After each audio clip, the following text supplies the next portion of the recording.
Dear student, simplex method का एक और प्रैक्टिकल एग्जांपल है, इसको सॉल्व करते हैं।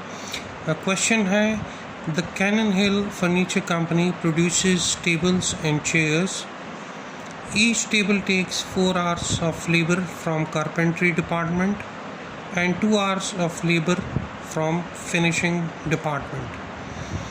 Each chair requires 3 hours of carpentry and 1 hour of finishing. During the current week, 240 hours of carpentry time are available and 100 hours of finishing time. Each table produced gives a profit of rupees 70 and each chair a profit of rupees 50. How many chairs in tables should be made? तो देखें, इसको solve करने के लिए सबसे पहले आप देखें हमारे पास रिसोर्सेज कौन कौन से हैं। हमारे पास सिर्फ 2 ही रिसोर्सेज हैं, एक कारपेंट्री का है और दूसरा फिनिशिंग का है। तो आप देखें यहाँ मैंने रिसोर्सेज के अंडर एक कारपेंट्री लिखा है और एक फिनिशिंग लिखा है। दूसरा, ये जो कैनन हिल फर्नीचर कंपनी है, ये सिर्फ टेबल्स और चेयर्स बनाती हैं। तो टेबल्स को मैंने वेरिएबल x1 के साथ रिप्रेजेंट किया है और चेयर्स को x2 के साथ रिप्रेजेंट किया है। और यहाँ पर उनके कॉन्स्टेंट लिखूँगा कि कारपेंट्री के कितने कॉन्स्टेंट्स हैं टेबल्स पर और चेयर्स पर, और फिनिशिंग के कितने कॉन्स्टेंट्स हैं टेबल पर और चेयर पर। तो इस टेबल को फिल करते हैं। देखें आपके पास टेबल्स कितने हैं। Each table take 4 hours of labour from carpentry department. तो कारपेंट्री और टेबल जो है वो कितना टाइम ले रहा है, 4 hours। तो यहाँ मैं लिख देता हूँ 4, ठीक है। इसी तरह and 2 hours of labour from finishing department. तो फिनिशिंग डिपार्टमेंट से कितना टाइम ले रहा है, 2 hours ले रहा है। इसी तरह चेयर का आप देखो तो each chair requires 3 hours from carpentry and 1 hour from finishing.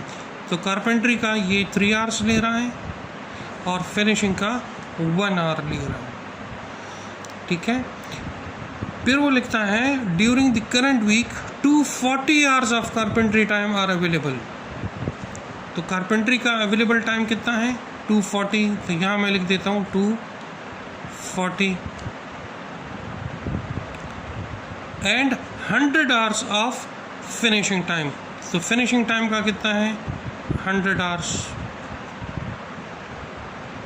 ठीक है। प्रॉफिट कितना मिल रहा है, each table produced gives a profit of rupees 70। तो टेबल को हम यहाँ रिप्रेजेंट कर रहे हैं तो उसका यूनिट प्रॉफिट कितना है, 70। और चेयर्स का यूनिट प्रॉफिट कितना है, 50। अब हमने क्या करना है, अब हमने इसका ऑब्जेक्टिव फंक्शन लिखना है। ऑब्जेक्टिव फंक्शन को हम क्या कर रहे हैं, p के साथ रिप्रेजेंट कर रहे हैं, इक्वल्स टू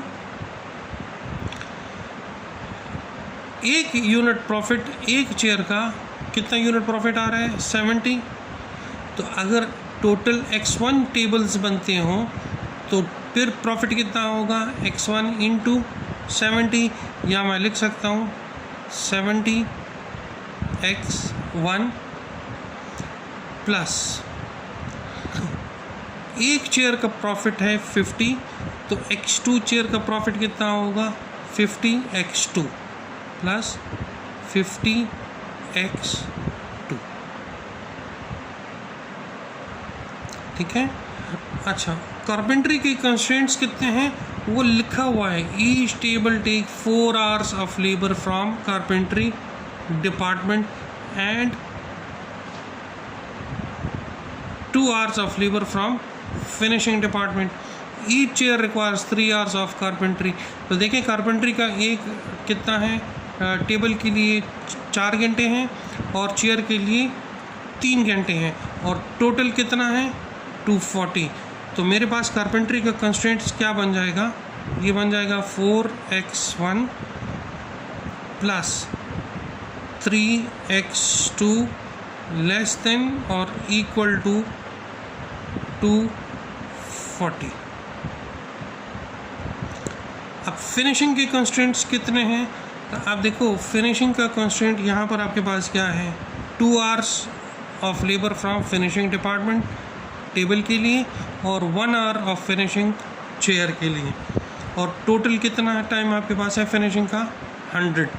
तो मान यहाँ लिख सकता हूँ 2x1 plus x2 less then और equal to 100 where x1 x2 greater than equal to 0। तो अब आपने क्या करना है, convert the system of inequalities into equation. देखिए हमारे पास जो कंस्ट्रेंट था 4x1 plus 3x2 less than और इक्वल टू 240, ये बन जाएगा becomes 4x1 plus 3x2 plus s1। अब ये लेस देन इक्वल टू का साइन चेंज हो जाएगा इक्वलिटी के अंदर, इक्वल टू 240। सिमिलरली बिल्कुल इसी तरह जो दूसरा कंस्ट्रेंट है वो आपके पास है 2x1 plus x2 less than equal to 100। This becomes 2x1 plus x2 plus s2। Now ये जो लेस देन इक्वल टू का साइन है ये चेंज हो जाएगा इक्वलिटी के अंदर, इक्वल टू 100। ठीक है। नेक्स्ट स्टेप जो है सिंप्लेक्स मेथड का, that is set the objective function equals to 0। तो देखिए हमारे पास ऑब्जेक्टिव फंक्शन क्या है, p equals to 70x1 plus 50x2। This becomes, इन सबको इस साइड पर शिफ्ट कर दो, तो यहाँ पॉजिटिव है तो इधर आके नेगेटिव बन जाएगा, negative 70x1 negative 50x2 plus p equals to 0। Simplex table का सिंप्लेक्स मेथड का जो नेक्स्ट स्टेप है that is create a simple table. तो आप वेरिएबल्स देखें कौन कौन से हैं, x1 यूज़ हुआ है, x2 है, s1 है और s2 है और p है। तो मैंने यहीं पर वो वेरिएबल्स लिख दिए हैं। ये यहाँ पर क्यों लिखे हैं, ये जब इस टेबल की वैल्यू फिल करूँगा फिर आपको बताऊँगा कि ये यहाँ पर क्यों लिखे हुए हैं, s1 s2 क्यों है, p क्यों है, x1 और x2 यहाँ पर क्यों नहीं है, वो वजह अभी समझाता हूँ। पहले इस टेबल को फिलअप कर दें। देखें x1 की वैल्यू क्या है 4, x2 की वैल्यू क्या है 3, s1 की वैल्यू क्या है 1। इसको देखें, ये जो कंस्ट्रेंट है x1 की वैल्यू है 4,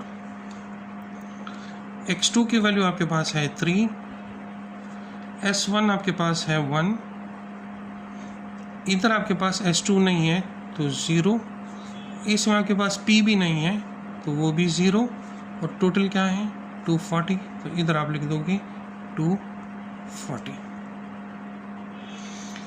इस कंस्ट्रेंट में x1 की वैल्यू क्या है 2, तो आप इधर लिख देंगे 2,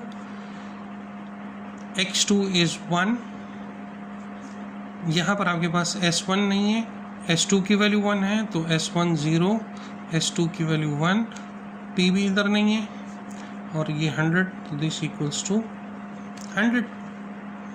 ऑब्जेक्टिव फंक्शन माइनस x1 की वैल्यू क्या है -70, तो इधर आप लिख दोगे -70, x2 इज -50, तो ये हो जाएगा -50, s1 और s2 इसमें नहीं है और p की वैल्यू 1 है तो ये दोनों 0 हो जाएंगे और ये p की वैल्यू 1 हो जाएगा और ये आपके पास 0 है और ये 0 आ जाएगा। अब देखें, इनको हम कहते हैं बेसिक वेरिएबल्स। इस साइड पर हम सिर्फ बेसिक वेरिएबल्स लिखते हैं, ठीक है जी। तो और बेसिक वेरिएबल वो होंगे जिनके कॉलम में सिर्फ 1 और 0 हो, इसके अलावा और कोई वैल्यू ना हो। देखिए x में आपके पास 4 2 -70 है तो ये बेसिक नहीं हो सकता। इसी तरह x2 में आप देखिए आपके पास 3 1 -50 है तो ये बेसिक नहीं हो सकता। S1 में आपके पास 1 और 0 0 है तो ये आपका बेसिक वेरिएबल है, तो मैंने लिख दिया S1। इसी तरह S2 में आप देखिए 1 और 0 0 है तो ये आपका बेसिक वेरिएबल है, और P के कॉलम में भी आपके पास एग्जैक्टली सेम सिचुएशन है तो उसको भी हमने लिख दिए बेसिक वेरिएबल के अंदर। नेक्स्ट स्टेप है सिंप्लेक्स मेथड का, select the pivot column and pivot row. आपने पिवट कॉलम और पिवट रो को आइडेंटिफाई करना है। देखिए ये जो वैल्यूज़ हैं इनको फ़िलहाल एज इट इज़ इधर आप रिप्रोड्यूस कर दो।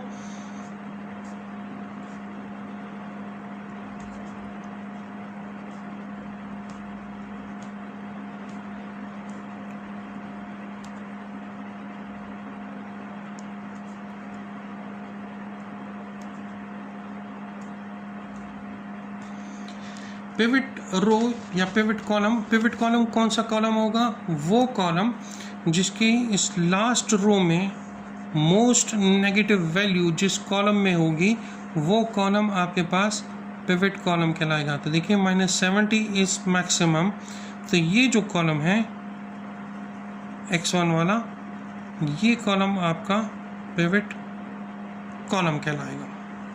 ठीक है जी। अब पिवट रो को आइडेंटिफाई करना है, तो देखिए पिवट रो को आप कैसे आइडेंटिफाई करोगे? इस रो में जो 240 के वैल्यू गिवन है इसको डिवाइड कर दो इस 4 पे, तो ये आपके पास बन जाएगा 240 डिवाइडेड बाय 4। इससे आपके पास वैल्यू क्या आएगी? इससे आपके पास वैल्यू आ जाएगी 60। इसी तरह सेकंड रो में इस 100 को डिवाइड करते हैं इस 2 पर, दैट इज 100 डिवाइडेड बाय 2, इससे आपके पास आ जाएगा 50। ठीक है, तो इन दोनों में से जो मिनिमम वैल्यू है वो जिस रो के अंदर मौजूद होगी वो रो आपके पास पिवट रो कहलाएगी। तो ये जो वैल्यू, ये जो रो है, ये रो बेसिकली आपके पास पिवट रो होगी। पिवट कॉलम और पिवट रो जहाँ पर इंटरसेक्ट कर रहे हो वो आपके पास कहलाएगा पिवट वैल्यू। तो देखो ये जो 2 है ये आपके पास पिवट वैल्यू है। तो अब नेक्स्ट स्टेप में क्या करना है? Make the pivot value equal to 1। इस पिवट वैल्यू को हमने 1 के बराबर लेकर आना है, और इस पिवट कॉलम के अंदर बाकी जो 2 वैल्यूज़ हैं उनको 0 लेकर आना है। दोबारा सुनिएगा, पिवट वैल्यू को 1 बनाना है और इसी कॉलम के अंदर बाकी जो वैल्यूज़ हैं उनको 0 बनाना है। तो अब इसको हम 1 कैसे बना सकते हैं? अगर हम इस पूरी रो को 2 पे डिवाइड कर दें तो 2 डिवाइडेड बाई 2, उससे हमारे पास यहाँ पे 1 आ जाएगा, यहाँ 1/2 आ जाएगा, यहाँ पर 0 1/2 और 0 आ जाएगा। तो नेक्स्ट स्टेप में हम क्या करेंगे? हम इस रो को, अगर मैं इसको नाम दे दूँ, लेट्स सपोज दिस इज रो 1, रो 2 और रो 3। अगर मैं रो 2 को डिवाइड कर दूं 2 पे तो यहाँ मेरे पास 1 आ जाएगा। Make the pivot value equals to 1 by dividing row 2 by 2। देखें चेंजेस सिर्फ इस रो 2 में आनी है तो मैंने उसको फ़िलहाल ब्लैंक छोड़ दिया है, और बाकी जो रो 1 और रो 3 है उसको पिछले टेबल से वही वैल्यूज उठा के इधर लिख दी है। तो अब हमने क्या करना है? अब हमने इस रो को 2 पे डिवाइड करना है। जब हम इस रो को 2 पे डिवाइड करेंगे तो यहाँ पे मेरे पास वैल्यू आ जाएगी 1, यहाँ वैल्यू आ जाएगा 1/2, यहाँ पे मेरे पास वैल्यू आ जाएगी 0, यहाँ पे वैल्यू आ जाएगी 1/2, यहाँ भी वैल्यू 0 आ जाएगी, और यहाँ पे वैल्यू आ जाएगी 50। नेक्स्ट स्टेप में हमने क्या करना है? हमने इसको 0 करना है। ये जो वैल्यू है इसको हमने 0 बनाना है।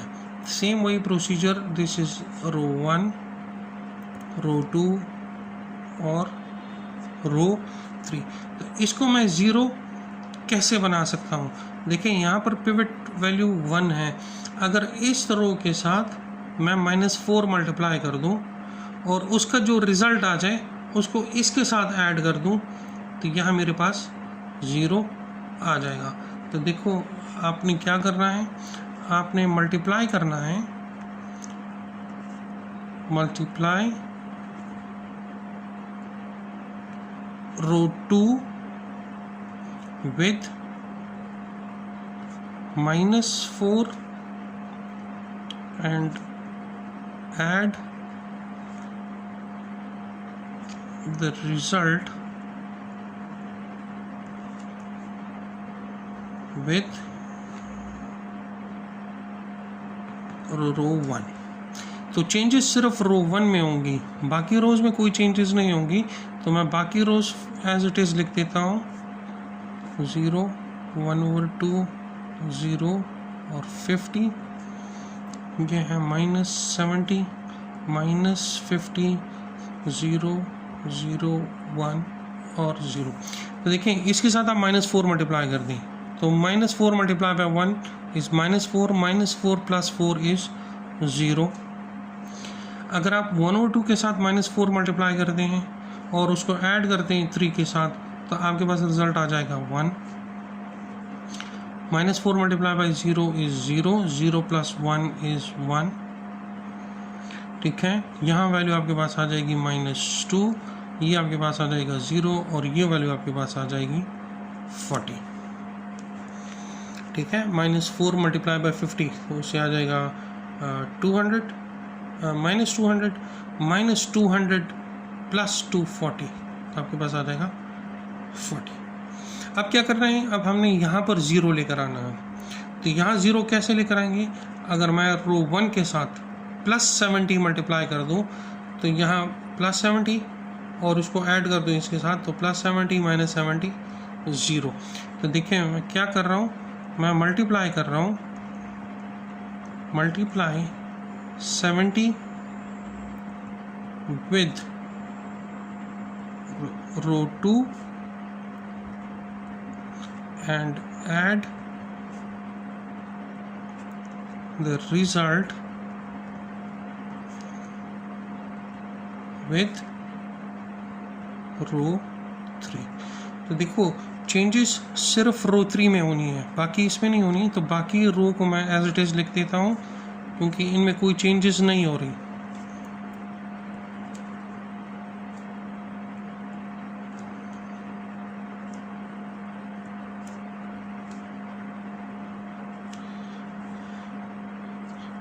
अच्छा, इसके साथ जब मैं 70 मल्टीप्लाई करता हूँ, 70 मल्टीप्लाई बाय 1 इज 70, 70 - 70 तो यहाँ पे रिजल्ट आ जाएगा 0। 1/2 के साथ 70 मल्टीप्लाई करूँगा और उसको ऐड करूँगा इसके साथ तो यहाँ पे रिजल्ट आ जाएगा -15। यहाँ वैल्यू आ जाएगी 0, दिस बिकम्स 35, दिस बिकम्स 1 और यहाँ आपके पास आ जाएगा 3500। ठीक है जी। अब इनको यहाँ आप देखें, यहाँ मैंने बेसिक वेरिएबल्स को नहीं लिखा फ़िलहाल। अब मैंने इनको अपडेट करना है, इन बेसिक वेरिएबल्स को। क्यों अपडेट करना है, क्योंकि अब आप देखें जो S2 का कॉलम है उसमें अब आपके पास 1 और 0 नहीं है, वहाँ पर वैल्यूज़ चेंज हो गई हैं। अब X1 का कॉलम ऐसा है जहाँ पर 1 और 0 है, तो अब X1 आपका एंटरिंग वेरिएबल होगा और यहाँ से S2 आपका लीविंग वेरिएबल होगा। S1 में स्टिल वही 1 और 0 है तो S1 अपनी जगह पर रहेगा। S2 जो है अब वहाँ पर 1 0 नहीं है, वहाँ पे कुछ और वैल्यूज़ आ गई हैं तो वो आपका लीविंग वेरिएबल होगा, वो यहाँ से लीव करेगा और उसकी जगह पर क्या आएगा, X1। तो यहाँ आपके पास आ जाएगा X1 और P का फ़िलहाल वही पुराना स्टेटस है, 0 और 1 ही है, तो यहाँ P आपके पास अपनी जगह पर मौजूद रहेगा। यहाँ पर आकर आपका सिंप्लेक्स मेथड का फर्स्ट आइट्रेशन कंप्लीट हो जाता है। लेकिन अगर आप गौर करो तो फर्स्ट आइट्रेशन कंप्लीट होने के बाद फिर भी जो लास्ट रो है इसमें आपके पास नेगेटिव वैल्यू मौजूद है।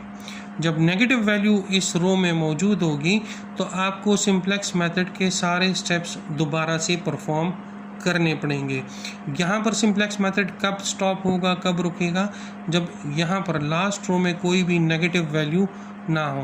तो अगर आप देखें यहाँ आपके पास -15 मौजूद है, दैट मीन्स कि आपका सिंप्लेक्स मेथड यहाँ कंप्लीट नहीं हुआ। आपको सारे सिंप्लेक्स मेथड के सारे स्टेप्स जो हैं वो दोबारा परफॉर्म करने पड़ेंगे। तो पहला स्टेप क्या होगा कि आपको पिवट कॉलम आइडेंटिफाई करना पड़ेगा, ठीक है जी। फिर आपको पिवट रो आइडेंटिफाई करनी पड़ेगी, आपको पिवट वैल्यू आइडेंटिफाई करना पड़ेगा। उस पिवट वैल्यू को दोबारा आपने 1 करना है और उस कॉलम में बाकी तमाम वैल्यूज़ को आपने 0 करना है। तो अब आपको क्या करना है, इसमें से पिवट कॉलम आइडेंटिफाई करना है। तो वही बात कि पिवट कॉलम कौन सा कॉलम होगा, वो कॉलम जिसमें मोस्ट नेगेटिव वैल्यू आपके पास मौजूद होगी। तो देखिए मोस्ट नेगेटिव वैल्यू सिर्फ एक यही है, तो ये जो कॉलम है ये कॉलम आपके पास पिवट कॉलम कहलाएगा। अब पिवट रो आपने मालूम करना है, वही तरीका है। इस 40 डिवाइडेड बाय 1, तो इससे आ जाएगा 40। 50 डिवाइडेड बाय 1/2, इससे आ जाएगा 100। तो मिनिमम जो है वो ये 40 है। तो जो पहला रो है ये आपके पास होगा पिवट रो। ये जो रो है, this row will be your pivot row. जहां पर ये दोनों इंटरसेक्ट कर रहे हैं वो आपके पास पिवट कॉलम पिवट वैल्यू कहलाएगा। तो देखिए यहाँ पर ये जो वैल्यू है this one, this is pivot value, ठीक है जी। यहाँ पर पहले से ही 1 मौजूद है, तो इसको और चेंज करने की ज़रूरत नहीं है। हमें सिर्फ यहाँ इन दो जगहों पर 0 को लेकर आना है। तो यहाँ अगर मैं 0 लेकर आना चाहता हूँ तो मैं क्या करूँगा, इस पिवट की जो वैल्यू है इसके साथ अगर मैं -1/2 मल्टीप्लाई कर दूँ और उससे जो रिज़ल्ट आ जाए उसको इसके साथ ऐड कर दूँ, तो यहाँ मेरे पास 0 आ जाएगा। कैसे, देखिए इस तरह multiply row 1 with -1/2 and add the result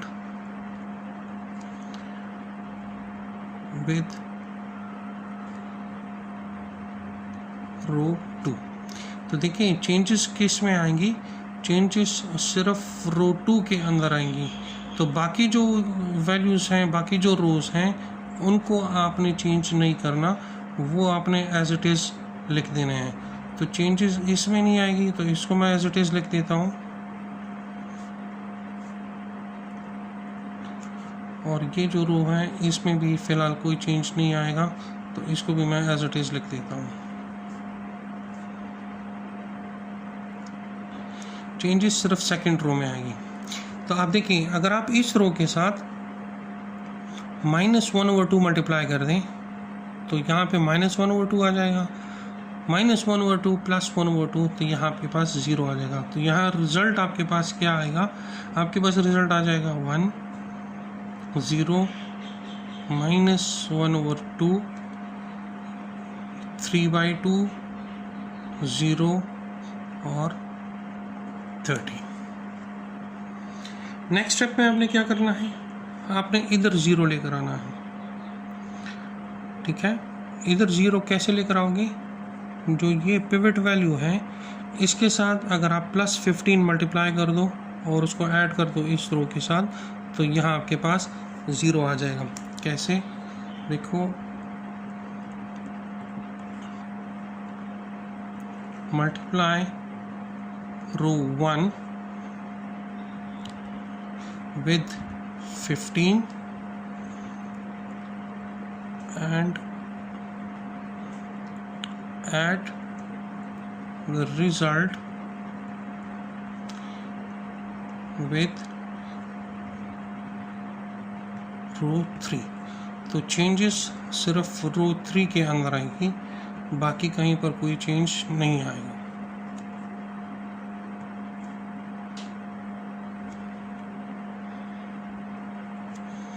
तो बाकी रोज़ को मैं एज इट इज़ लिख देता हूँ क्योंकि उनमें कोई चेंज नहीं आ रहा।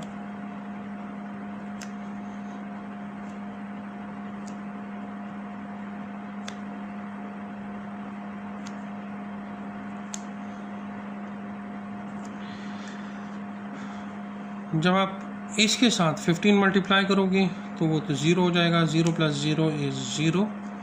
15 1 के साथ मल्टीप्लाई करोगे तो 15 - 15 तो यहाँ आ जाएगा 0। इसी तरह ये आपके पास आ जाएगा 15, ये आपके पास आ जाएगा 5, ये आ जाएगा 1, दिस बिकम 4100। अब आपने क्या करना है, अब आप देखें आपके पास जो S1 का कॉलम है वो भी अब 10 नहीं है, उसकी जगह पे X2 का कॉलम ऐसा है जहाँ पे 10 है। तो यहाँ S1 आपका लीविंग वेरिएबल होगा और X2 आपका एंटरिंग वेरिएबल होगा। तो यहाँ आकर आप अपडेट करेंगे, अपडेट दी बेसिक वेरिएबल्स। तो बाकी टेबल में कोई फ़र्क नहीं आएगा, इसकी वैल्यूज़ में कोई चेंजेस नहीं आएंगी, आपका सिर्फ बेसिक वेरिएबल्स जो हैं वो अपडेट होंगे। तो अब S1 की जगह पर अब आपके पास क्या आ जाएगा, X2। तो ये आ जाएगा X2, X1 अपनी जगह पर रहेगा और PV अपनी जगह पर रहेगा, और बाकी वैल्यूज़ इसका यही होंगी, वैल्यूज़ चेंज नहीं होंगी।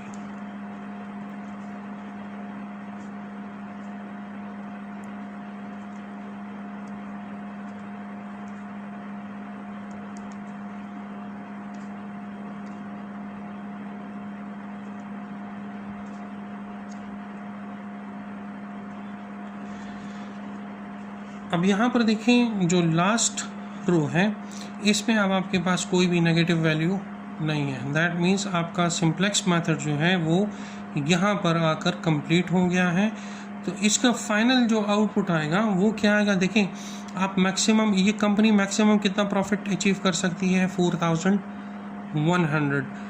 लेकिन शर्त ये है कि ये कब अचीव होगा, जब X2 की वैल्यू आपके पास 40 होगा और X1 आपके पास 30 होगा। जब X1 और X2 30 और 40 होंगे, दैट मीन्स अगर आप इधर आकर देख लो, ये जो बिल्कुल पहला टेबल हमने बनाया था उसमें X1 रिप्रेजेंट कर रहा था टेबल को और X2 रिप्रेजेंट कर रहा था चेयर्स को। तो यहाँ जो रिज़ल्ट आ रहा है X2 = 40, दैट मीन्स इन्होंने चेयर्स कितने बनाने हैं, 40 चेयर्स बनाने हैं, और X1 = 30 और X1 है टेबल और इन्होंने 30 टेबल्स बनाने हैं। तब जाके इनको मैक्सिमम प्रॉफिट जो रिसीव होगा, जो अटेन कर सकेंगे वो लोग, वो होगा 4100। Maximum profit of ₹4100 can be earned if 30 tables and 40 chairs are produced. I hope कि इससे आपको सिंप्लेक्स मेथड का कॉन्सेप्ट और भी क्लियर हो गया होगा। इस पर प्रैक्टिस कीजिएगा। सी यू इन नेक्स्ट वीडियोज़।